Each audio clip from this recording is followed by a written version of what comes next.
করছি আজকের গল্প মঞ্জিল সেনের লেখা পুতুল। শেখর চৌধুরীর সঙ্গে প্রথম আলাপেই আমি তার প্রতি আকৃষ্ট হয়েছিলাম। গায়ের রং রোদে পোড়া তামাটে, লম্বায় প্রায় 6 ফুট, পেশল বলিষ্ঠ চেহারা, চোখে মুখে একটা আত্মপ্রত্যয়ের ছাপ। এমন একজন মানুষ হঠাৎ চোখে পড়ে না। আমারই এক বন্ধু ভদ্রলোকের সঙ্গে আমার আলাপ করিয়ে দিয়েছিল। আমি একজন লেখক এ কথা শুনে তিনি কৌতূহলের দৃষ্টিতে আমার দিকে তাকিয়েছিলেন। তারপর মৃদু কৌতুকের সুরে বলেছিলেন, আপনারা যেসব রোমাঞ্চকর ঘটনা কল্পনা করেন, অনেক ক্ষেত্রেই আসল ঘটনা তার চাইতে আরও বেশি রোমাঞ্চকর, আপনাদের কল্পনার জগতের বাইরে। আমরা একটা অভিজাত রেস্তোরাঁয় বসে গল্প করছিলাম। আমাদের সামনে বড় বড় কাচের প্লেটে সাজানো রয়েছে ফ্রাইড রাইস, চিলি চিকেন আর সুইট অ্যান্ড সাওয়ার প্রন। আমার বন্ধু আমাদের দুজনকে এখানে নেমন্তন্ন করেছিল। আমাদের দুজনের পরিচয় করিয়ে দেওয়াই ছিল তার উদ্দেশ্য। অবশ্যই আরও একটা উদ্দেশ্য ছিল, সেটা হলো শেখর চৌধুরীকে তার ব্যবসায়ের অংশীদার হতে রাজি করানো। আমার উপর ভার পড়েছিল ভদ্রলোককে যাচাই করা, কিন্তু আগেই বলেছি, প্রথম দর্শনেই ভদ্রলোকের প্রতি আমি আকৃষ্ট হয়েছিলাম। সে কথা 100 বার। আমি 1 চামচ ফ্রাইড রাইস মুখে পুরে চিবোতে চিবোতে বললাম, truth is stranger than fiction. বিজ্ঞজন একথা তো বলেই গেছেন। শেখর চৌধুরী আমার জবাবে বোধহয় খুশি হলেন। কাটা দিয়ে 1 খণ্ড চিলি চিকেন মুখে পুরে আয়েশ করে চিবুতে চিবুতে বললেন, শুনবেন তবে একটা কাহিনী, আমার জীবনেই ঘটেছিল। নিশ্চয়ই, একটা নতুন কিছু শোনবার আশায় আমি উদ্গ্রীব হলাম। আমার বয়স কত মনে হয়? আচমকা প্রশ্ন করলেন শেখর চৌধুরী। তার মেদহীন চেহারার দিকে আরেকবার চোখ বুলিয়ে আমি বললাম, 40-42-এর বেশি হবে বলে মনে হয় না। 50 চলছে। একসঙ্গে কয়েক টুকরো প্রন মুখে পুরলেন শেখর চৌধুরী। শরীরটা মজবুত বলে বোঝা যায় না, তবে আমি যা কাজ করতাম তাতে শক্তি আর সাহস দুটোরই দরকার ছিল। আমি জিজ্ঞাসু দৃষ্টিতে তাকালাম। তখন আমার বয়স 32।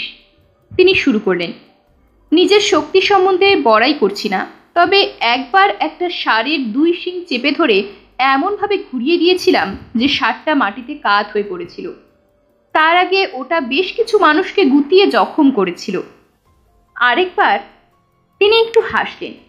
একটা চিতাপাখির গলা এমনভাবে আঁকড়ে ধরেছিলাম যে শেষ পর্যন্ত সেটা দমবন্ধ হয়ে মারা গিয়েছিল। হতভাগা আমাকে আক্রমণ করেছিল। যাক সে কথা।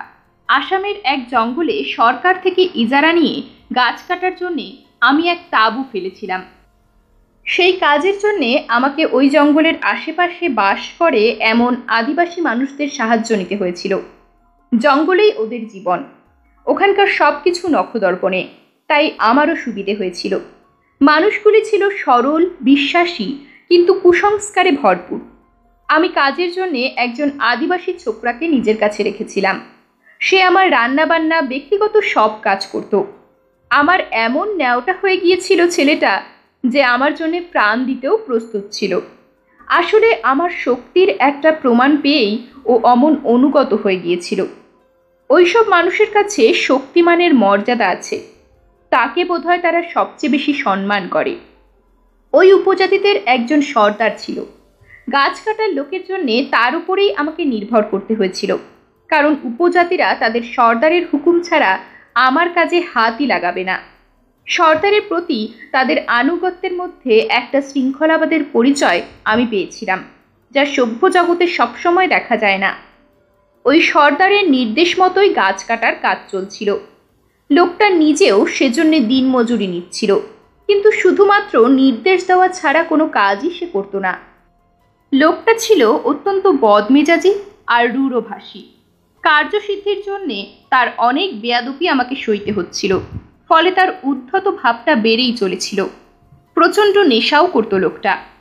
তারপর একদিন সামান্য কারণে আমার কাজের ছোকরাটিকে সে এমন মারল যে ছেলেটা প্রায় আধমরা হয়ে গেল। তার অপরাধ, সর্দারের হুকুম মতো সে আমার ভাড়ার থেকে তাকে একটা বিলিতি সুরার বোতল দেয়নি। আগেই বলেছি, ও ছিল আমার খুব অনুগত আর বিশ্বস্ত। এই ঘটনায় আমি আর ধৈর্য রাখতে পারলুম না। সর্দারকে তার লোকজনের সামনেই পিটুনি দিলাম। এখানে বলে রাখা ভালো, সেও ছিল শক্তিমান, পাথর কুঁদে গড়া মূর্তির মতো চেহারা। লোকটা রাগে অন্ধ হয়ে তার অনুচরদের কাজ বন্ধ করার হুকুম দিল। এ কথাও বলল যে সে এমন প্রতিশোধ নেবে যে আমি সারা জীবন ভুলতে পারবো না। আমি সেই হুমকিতে তোয়াক্কা না করে বললাম, যদি সে কাজ বন্ধ করে দেয় তবে সবার সামনেই আমি তাকে ফাঁসি দেব। সত্যি সত্যি আমি একটা গাছের উঁচু ডালে দড়ির ফাঁস লাগিয়ে তার দিকে এগিয়ে গেলাম। তাকে ভয় দেখানোই ছিল আমার উদ্দেশ্য, আর তাতে কাজও হলো। লোকটা সত্যিই ভয় পেল। তারপর সবাইকে কাজে হাত লাগাতে বলল। এই ঘটনার পর কয়েকদিন কেটে গেছে। আমার ছোকরাটি একদিন চুপি চুপি আমাকে জানালো সর্দার আমার উপর প্রতিশোধ নেবার জন্য মতলব আটছে। সেই উদ্দেশ্যে ওদের যে পুরোহিত, তার সঙ্গে সে পরামর্শ করছে। ছেলেটির আত্মীয় স্বজন ওই পল্লীতেই থাকত, তাই সময় পেলেই সে চলে যেত তাদের সঙ্গে দেখা করবার জন্যে। সেখানেই সে কথাটা শুনেছে। তার মা তাকে চুপি চুপি কথাটা বলেছে। এও বলেছে কথাটা যেন ফাঁস না হয়, তবে সর্দার তাদের রক্ষে রাখবে না। ওদের পুরোহিতকে আমি দেখেছি, একটা চিমসে বুড়ো, নাকটা বেঁকানো, চোখ দুটো যেন সবসময় লাল। তবে তার নাকি অলৌকিক ক্ষমতা আছে। একটা ঢিবির ওপর ওই আদিবাসীদের একটা পুরনো মন্দির আছে। সেই মন্দিরে ওদের বিগ্রহ আমি দেখেছি। ভয়াবহ একটা মূর্তি, কালো পাথরের। তা কত বছর আগের কেউ সঠিক বলতে পারে না। ওই পুরোহিত হচ্ছে মন্দিরের পূজারী। সর্দার পর্যন্ত তাকে সমীহ করে চলে, এমন তার দাপট। ভালোর চাইতে মন্দ কাজেই নাকি তার কেরামতি বেশি। যেমন কারোর বিরুদ্ধে মৃত্যুবাণ ছুড়ে তার জীবনে বিপর্যয় ডেকে আনা, মন্ত্র বলে কাউকে পঙ্গু করে দেওয়া, এই ধরনের কাজে নাকি সে সিদ্ধহস্ত, সাক্ষাৎ শয়তান। আমি অবশ্যই এসব বিশ্বাস করিনি, তাই ছেলেটার কথা হেসে উড়িয়ে দিলাম। বেশ কিছুদিন কেটে গেল। আমার গাছ কাটার কাজ নির্বিঘ্নেই চলছিল। সরকারি লোক এসে যেসব গাছ চিহ্ন দিয়ে যায়, শুধু সেগুলিই কাটতে হয়। তবে এদিক ওদিক যে হয় না এমন নয়। তাছাড়া আজকাল সাধু পুরুষ কে আছে বলুন? সর্বস্তরে দুর্নীতির পাহাড় জমে গেছে।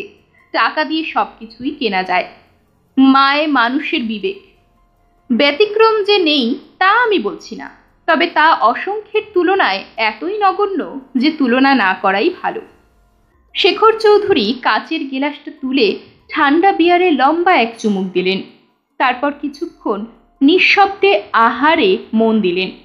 আমার কিন্তু মনে হলো তার ভেতরে যেন একটা তোলপাড় চলছে। অতীত স্মৃতিচারণ করতে গিয়ে তিনি অতীতে ফিরে গেছেন। খাওয়া শেষ করে ন্যাপকিন দিয়ে তিনি মুখ মুছলেন। তারপর এক চুমুকে ঠান্ডা পানীয় নিঃশেষ করে বললেন, সেদিন ছিল অমাবস্যা। সে রাতের কথা আমি ভুলবো না। বনের প্রান্তে আমার তাঁবু, চারিদিকে ঘুটঘুটে অন্ধকার। বিকেল থেকে মেঘ জমেছিল। সন্ধ্যের পর নামলো তুমুল বৃষ্টি। ঘণ্টাখানেক পর থেমে গেল। বেশ শীত শীত করছিল। রাত্রে খাওয়ার পাট চুকলে আমি ক্যাম্প খাটে কম্বল মুড়ি দিয়ে আরাম করে শুয়ে পড়লাম। ছোকরাটা আমার পাশেই একটা ক্যানভাসের উপর ঘুমোতো। ওর ছিল কুকুরের মতো সজাগ ইন্দ্রিয়। রাত্রে তাঁবুর আশেপাশে একটু শব্দ হলেই ও জেগে উঠত। একদিক দিয়ে আমার সুবিধেই হয়েছিল, কারণ আমার ঘুম আবার খুব গভীর। রাত্রে যদি কেউ ক্যাম্প খাট শুদ্ধ আমাকে তুলে নিয়ে যায়, তবু বোধহয় আমার ঘুম ভাঙবে না। বালিশে মাথা ঠেকাবার প্রায় সঙ্গে সঙ্গেই ঘুমিয়ে পড়েছিলাম। হঠাৎ তীব্র যন্ত্রণায় আমি চিৎকার করে বিছানা থেকে লাফিয়ে নেমে পড়লাম। বুকের বাঁ দিকটা জ্বলে যাচ্ছে, যেন কেউ জ্বলন্ত অঙ্গার চেপে ধরেছে বুকে। সেই জ্বালা আমি সহ্য করতে পারছিলাম না। আমার চিৎকারে ছোকরাটাও জেগে উঠেছিল। আলো জ্বালিয়ে দেখলাম বুকের বাঁ দিকে আগুনে পোড়ার মতো একটা ক্ষত। অথচ তাঁবুর মুখ যেমন বন্ধ ছিল তেমনই আছে। কেউ তাঁবুর ভেতর ঢুকেছিল তার কোনো প্রমাণ নেই। তাছাড়া আমার কাজের ছেলেটির সজাগ ইন্দ্রিয়ের অনুভূতি এড়িয়ে কেউ তাঁবুর ভেতর ঢুকবে এমন সম্ভাবনা নেই বললেই চলে। ছেলেটির নাম টিক্কা। আমার বুকের ক্ষত দেখে ওর চোখে মুখে কেমন যেন একটা ভয়ের চিহ্ন ফুটে উঠল। পর মুহূর্তে ও ছুটে তাঁবুর বাইরে চলে গেল। কিছুক্ষণ পরেই ও ফিরে এলো, হাতে কিছু বুনো লতাপাতা। সেগুলো থেতো করে ও আমার ক্ষতের উপর প্রলেপ লাগিয়ে দিল। একটা ঠান্ডা অনুভূতিতে জ্বলুনি অনেকটা কমে গেল। আরাম পেলাম। কোনো বিষাক্ত পোকামাকড়ের কামড়ও নয়। আমি মশারির ভেতর শুই। শোবার আগে টর্চ জ্বালিয়ে ভেতরটা দেখে নিই। তাছাড়া কীটের দংশনের কোনো চিহ্ন নেই। একটা রূপোর টাকার মতো গোল হয়ে ক্ষতটা সৃষ্টি হয়েছে, টকটকে লাল। পরদিন সকালে একটা জিনিস লক্ষ্য করলাম, সর্দার আর চোখে আমাকে লক্ষ্য করছে। আমার চোখে চোখ পড়তেই ও চোখ ফিরিয়ে নিচ্ছিল। তবে কি ওই লোকটাই প্রতিহিংসার বশে কিছু করেছে? কিন্তু তাঁবুতে কারো ঢোকবার সামান্য প্রমাণও ছিল না। যাতায়াতের পর্দার মুখটা ভেতর থেকে যেমন আটো করা ছিল, ওই ঘটনার পর তার এতটুকু হেরফের আমার চোখে পড়েনি। সেদিন রাত্রে টিক্কা আমাকে একটা খবর দিল। দুপুরবেলা ও বাড়ি গিয়েছিল। সেখানেই ওর মার কাছে শুনেছে। কথাটা যেন পাঁচ কান না হয় তাও বলে দিয়েছে মা। জানাজানি হলেই ওদের ওপর নেমে আসবে চরম আঘাত। খবরটা হলো, সর্দার নাকি অমাবস্যার আগের দিন পুরোহিতকে দুটো মুরগি উপহার দিয়েছিল, সেই সঙ্গে চাল ডাল আর তরি তরকারি। পুরোহিতের বাড়িতে তাদের কথাবার্তা দৈবাতি একজন শুনে ফেলেছে। সে টিক্কার বাবার জ্ঞাতি ভাই। আবার গাছ কাটার কাজে আমার কাছে দিন মজুরি খাটে। আমাকে সাবধান করে দেবার জন্যেই সে টিক্কার মাকে চুপি চুপি কথাটা বলেছে, যাতে টিক্কা আমাকে জানায়। পুরোহিত নাকি সর্দারকে কথা দিয়েছিল আমাকে দগ্ধে দগ্ধে মারবে। তার জন্যে চাই একটা পুতুল। পুতুলটাকে মন্দিরে বিগ্রহের সামনে রেখে সে মন্ত্রের জোরে তার মধ্যে প্রাণ সঞ্চার করবে। ওটা হবে আমার দ্বিতীয় সত্তা। ওটাকে যা করা হবে তার রেশ আমাকেও স্পর্শ করবে। অমাবস্যার রাতে বিগ্রহের সামনে আগুন জ্বালিয়ে মন্ত্র পড়বে পুরোহিত। তারপর একটা লোহা সেই আগুনে গরম করে সর্দারকে আদেশ করবে পুতুলের গায়ে ছ্যাঁকা দিতে। তাতে আমার শরীরে সেই জায়গাও দগ্ধ হবে। এভাবে প্রতি অমাবস্যায় আমার শরীরের নানা অংশ পুড়িয়ে শেষে গরম লোহা আমার চোখে চেপে ধরে আমাকে অন্ধ করে ফেলা হবে। আমার অজান্তেই আমি শিউরে উঠেছিলাম। তা লক্ষ্য করে শেখর চৌধুরী মৃদু হেসে বললেন, কেমন বুঝছেন? তারপর নতুন একটা বিয়ারের বোতল খুলে গেলাস কানায় কানায় ভরলেন। গোটা 2 আইস কিউব গেলাসে ফেলে ফেনিল সোনালি সেই পানীয় তৃপ্তির সঙ্গে পান করলেন।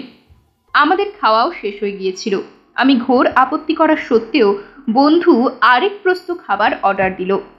পুরোহিতের অলৌকিক ক্ষমতার কথা আমি আগেই শুনেছিলাম, কিন্তু জঙ্গলি মানুষের অন্ধ বিশ্বাস আর কুসংস্কার মনে করে তাতে কান দিইনি। এবারও তা উড়িয়ে দিলাম। আমি শহুরের শিক্ষিত মানুষ, এসব বুজরুকিতে বিশ্বাস করা আমার সাজে না। টিক্কা কিন্তু ক্ষুণ্ণ হলো। ওর মনোভাবেই তা বুঝতে পারলাম। আমি যে ওর কথায় গুরুত্ব দিলাম না, সেটা ওর পছন্দ হলো না। ও আমাকে অনেকবার বোঝাবার চেষ্টা করলো। ওই পুরোহিতের অলৌকিক ক্ষমতা সম্বন্ধে কয়েকটা রোমহর্ষক ঘটনাও বলল, কিন্তু আমি বিচলিত হলাম না। আমি অবশ্য শহরে গিয়ে ডাক্তারের কাছে আমার ক্ষতটা দেখিয়েছিলাম। ডাক্তারবাবু ওটাকে কোনো বিষাক্ত কীটের দংশন বলেই সন্দেহ করেছিলেন। তিনি আমাকে ইঞ্জেকশন দিয়েছিলেন, ঘায়ে লাগাবার জন্য মলম দিয়েছিলেন একটা। কিন্তু টিক্কার সেই বুনো পাতার প্রলেপ যে আমাকে তাৎক্ষণিক আরাম দিয়েছিল, সেটা আমি অস্বীকার করব না। এই আদিবাসীরা বুনো লতা পাতার এমন সব ওষুধ জানে যা আমাদের চিকিৎসা শাস্ত্রে এখনো অজ্ঞাত। দিন কাটতে লাগলো। আমিও ঘটনা প্রায় ভুলেই গিয়েছিলাম।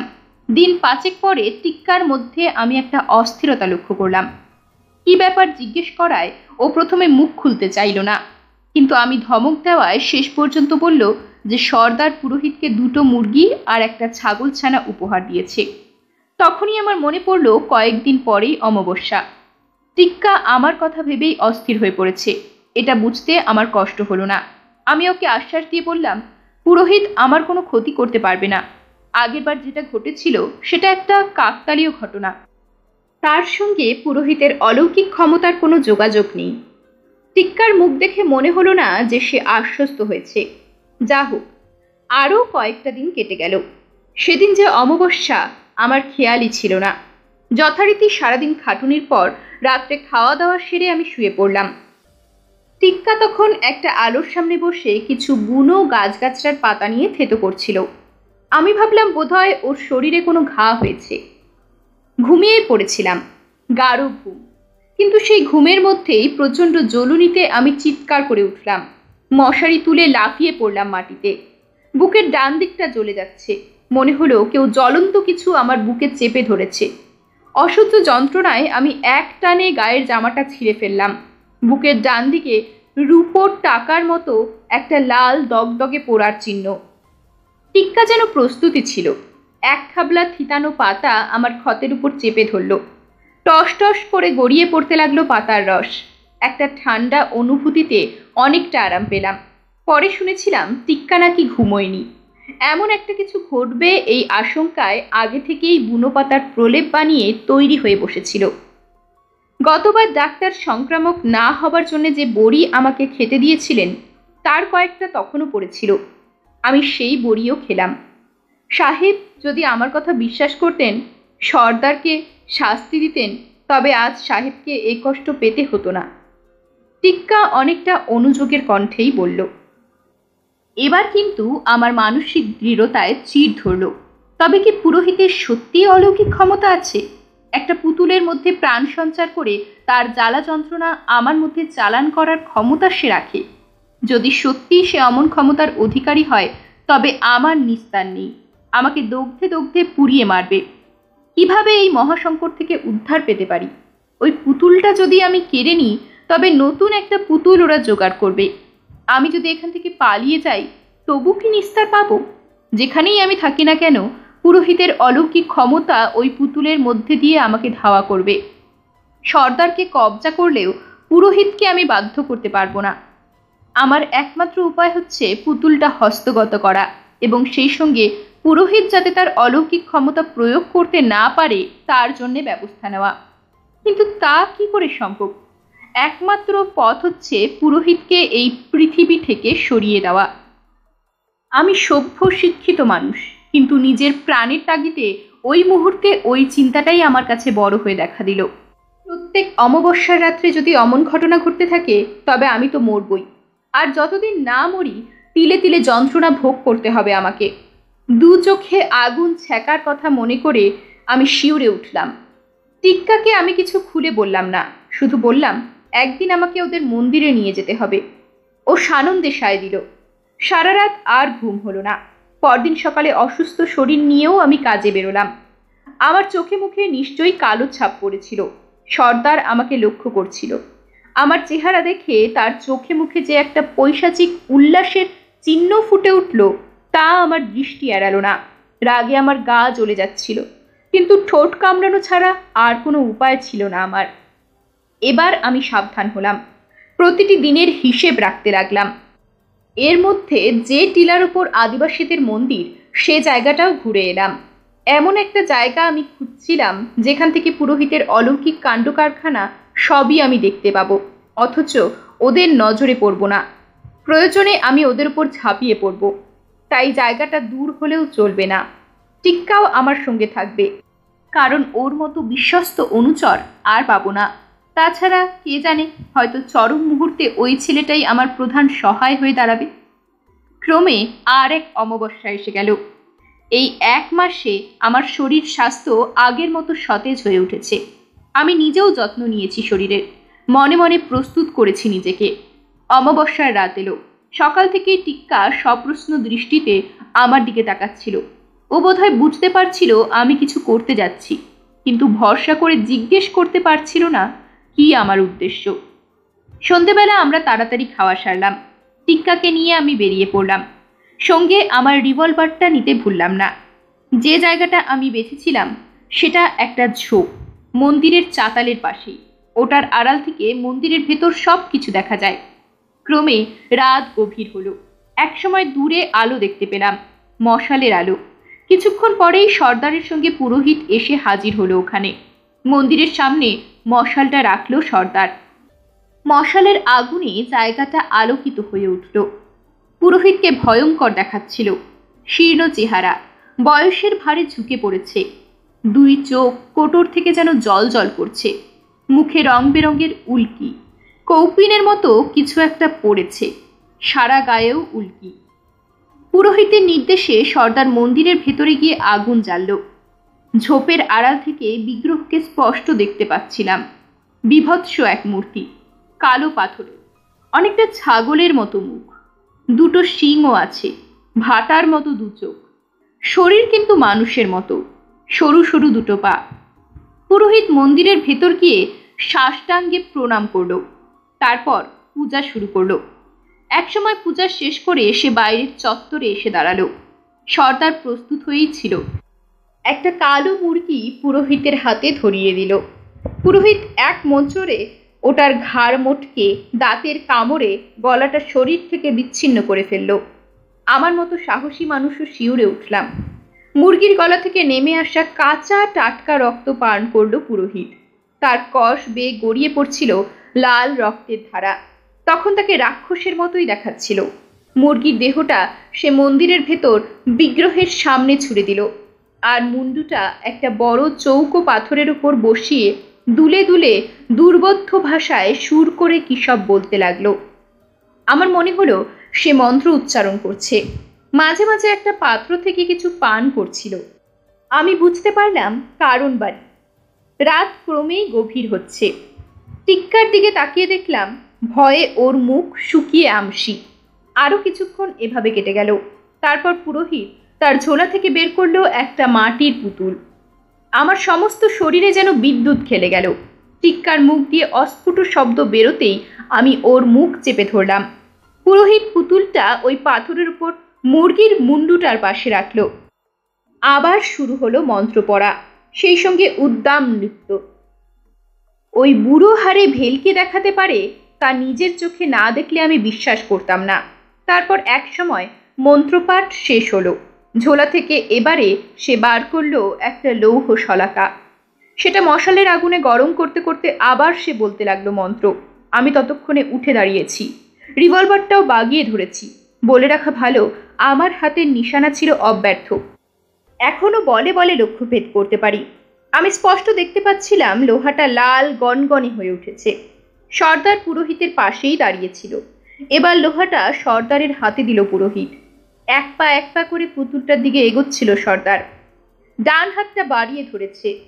পুতুলটার কাছাকাছি হওয়া মাত্র আমি ওর হাত লক্ষ্য করে গুলি করলাম, আর তীব্র এক চিৎকার করে সর্দার হাত চেপে বসে পড়ল মাটিতে। তপ্ত লোহাটা মাটিতে লুটোচ্ছে। আমি ছুটে গেলাম, সর্দারকে দু হাতে শূন্যে তুলে এক আছাড় মারলাম, আর লোহাটা ছুড়ে দিলাম অনেক দূরে। তারপর ফিরে দাঁড়ালাম পুরোহিতের দিকে। আমার চোখ মুখ তখন বোধ হয় খুব হিংস্র হয়ে উঠেছিল। পুরোহিতের চোখে দেখলাম আতঙ্কের ছায়া। আমি তার দিকে এক পা এগোচ্ছি, আর সে এক পা পেছোচ্ছে। হয়তো গলা টিপেই তাকে মেরে ফেলতাম, কিন্তু তার আগেই অদ্ভুত এক ঘটনা ঘটে গেল। পুরোহিত হঠাৎ ডান হাত দিয়ে বুকের বাঁ দিকটা চেপে একটা আর্ত চিৎকার করে উঠল। তার মুখ যন্ত্রণায় বেঁকে গেছে, দু চোখ ঠিকরে বেরিয়ে আসতে চাইছে। তারপরই সে লুটিয়ে পড়ল মাটিতে, আর নড়ল না। আমি কয়েক মুহূর্ত তার নিস্পন্দ দেহের দিকে তাকিয়ে রইলাম। তারপর এগিয়ে তার বুকে হাত দিলাম। না, বুক ওঠানামা করছে না। আমি নাকের কাছে কান পাতলাম, নিঃশ্বাস পড়ছে না। লোকটা আতঙ্কে হার্ট ফেল করে মারা গেছে। আমি সর্দারের দিকে এগিয়ে গেলাম। সে উঠে বসে সমস্ত দৃশ্যটা দেখছিল। ভয়ে ওর মুখ বিবর্ণ, দু চোখ বিস্ফারিত। হয়তো লোকটা ভাবছিল যে পুরোহিতের অত অলৌকিক ক্ষমতা, তাকে আমি শুধু দৃষ্টি দিয়ে মেরে ফেললাম। আমার ক্ষমতা না জানি কত। টিক্কাও অদ্ভুত দৃষ্টিতে আমার দিকে তাকিয়েছিল। তারপরই সর্দার আমার পায়ের উপর ঝাঁপিয়ে পড়ল। কাতর কণ্ঠে আমার কাছে প্রাণ ভিক্ষা চাইতে লাগলো। বিগ্রহের সামনে শপথ করে বলল, চিরকাল আমার দাস হয়ে থাকবে, আর আমার ক্ষতি করবার চেষ্টা করবে না। আমি তাকে আদেশ করলাম পুরোহিতকে দাহ করার ব্যবস্থা করতে। সর্দার বলল, তক্ষুনি সে লোকজন নিয়ে এসে কাজটা সেরে ফেলবে। আমি তাকে সাবধান করে দিলাম সেই রাতের ঘটনা সে যেন কাউকে না বলে। তবে তার অপরাধের জন্যে পুলিশ ধরলে আমি বাঁচাতে পারবো না। ওই কথায় কাজ হলো। সর্দার দিব্যি করে বলল, ওই রাতের ঘটনা আর কেউ জানবে না। আমরা একটা কেবিনে বসেছিলাম। শেখর চৌধুরী হঠাৎ একটা কাণ্ড করে বসলেন। উঠে দাঁড়িয়ে জামাটা খুলে ফেললেন, তারপর গেঞ্জিটা গুটিয়ে ওপরে তুললেন।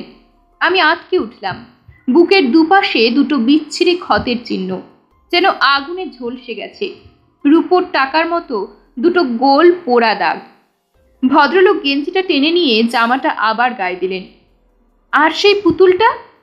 আমি না বলে পারলাম না। সেটা আমি সঙ্গে করে নিয়ে এসেছিলাম। বিয়ারের গ্লাসে একটা লম্বা চুমুক দিয়ে তিনি মুচকি হেসে বললেন, সেই ঘটনার স্মৃতিচিহ্ন হিসাবে ওটা আমি কাচের আলমারিতে যত্ন করে সাজিয়ে রেখেছি। আসুন না একদিন গরিবের কুটিরে, নিজের চোখেই দেখে যাবেন। এরকমই আরও সব গল্প পেতে চ্যানেলটিকে সাবস্ক্রাইব করে দেবেন।